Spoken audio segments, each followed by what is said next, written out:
You, as a Chevrolet salesman, are a manager. Just as much a manager as though you owned your own business. How do we figure that?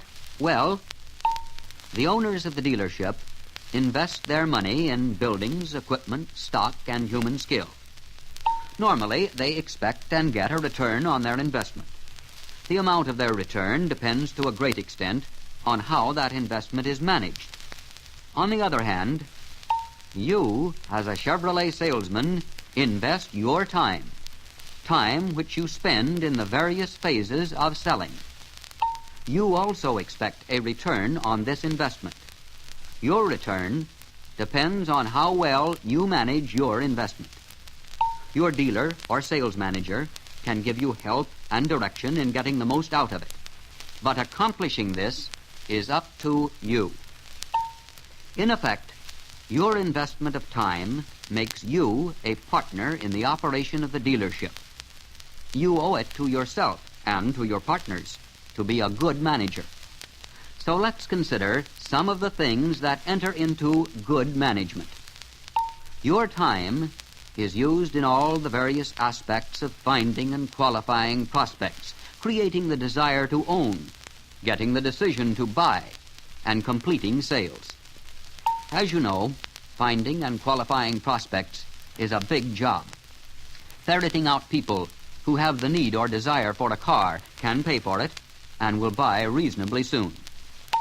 Creating the desire to own, setting the stage, making feature presentations and road demonstrations is another time-consuming but essential step. Getting the decision to buy, by presenting and selling appraisals, by closing the sale, you must find the hours for this job. And completing sales, delivering the car right and owner follow-up, both essential to ensuring your list of repeat buyers. This, too, takes time. Time invested in each step logically advances you toward a sale. In turn, each sale can give you a satisfied owner who is then a new source for prospects. But how can you do all of them? Well, you can do them by applying just the right amount of time each day to each step. Not too much, not too little. Otherwise, here's what might happen. Here's our friend Casper Newton, and it looks like business is good. Too good. Casper spent so much time getting prospects that he now finds he only has time to develop a few of them. And then he'll be so busy, he'll soon run out of prospects for sales just when he needs them again. The last time Casper got into a jam like this was when he went on a road demonstration spree. He demonstrated to anybody and everybody who would take a ride without bothering to qualify them as prospects. He made a few sales, but he didn't have time to do the whole job, so he was stalled. What happened to Casper does not have to happen to you. You can prevent it by dividing your time so that each phase of selling gets its share of your time. To help you determine how to divide your time, there's a very fundamental three-point formula. A formula so simple that some people never even think of it. Let's see. To be a good manager, first, set an objective. 2, keep accurate records. And 3, plan your work. Suppose we see what each means and how it can help you. First, set an objective. Determine how many sales you should make in a month and what this requires in the number of prospects to be located, demonstrations, and all the other aspects of selling. Make it an objective worth achieving, but make it practical and realistic. In setting your objective, say for the month to come, think of your past record. How many prospects did it take to make a sale? How many demonstrations? And next, ask yourself, how much prospecting can you do each day or week? Then, put yourself on record with a specific schedule for every day of the month.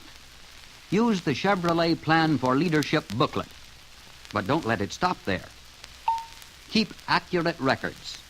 Set aside part of each day for recording the results of your day's work, but keep your records simple so they don't waste your time in handling. Here's where your dealer or sales manager can help you. There is available to him a complete prospect file system developed by Chevrolet. It's easy to use. If your dealership doesn't use a prospect system, make one of your own. But be sure to record such valuable information as names and addresses of prospects called on, as well as pertinent facts about them. These are all things which can help you plan efficient and effective feature presentations and road demonstrations. They'll make it possible for you to cull out the China eggs from the prospects. Those are people who might appear as prospects, but they're like China eggs. They'll never hatch. By eliminating them, you'll have more time to work on live prospects. And by all means, be sure to keep a progress record. Know how you stand in relation to the objective you've set for yourself. This gives you a regular check on yourself and will help keep you from falling so far behind that making up lost ground might look impossible. Accurate records will also help you plan your work. A review of your records day by day and week by week will enable you to map out your schedule. Your records will show you which parts of your operation need more attention. For example, suppose that your prospecting has been more fruitful than you anticipated, and your review of the prospects shows that a great many of them are hot. This would be a signal for you to step up your closing activities and to slow down on prospecting temporarily. A work plan developed from analysis of your records will help you adjust your activity to current conditions. It will help keep you heading for the objective with a minimum of bogging down. Yet many salesmen start out their day without the faintest idea of what they're going to do. Prospect, demonstrate, close. As a result, it often takes them all day to do what they could have done in an hour if they had a plan. Those are the three basic principles of managing your invested time. Now let's put them to work and see how they can help you be a good manager and cash in on your invested time. First, let's say that you set your objective for the month. You put it in writing.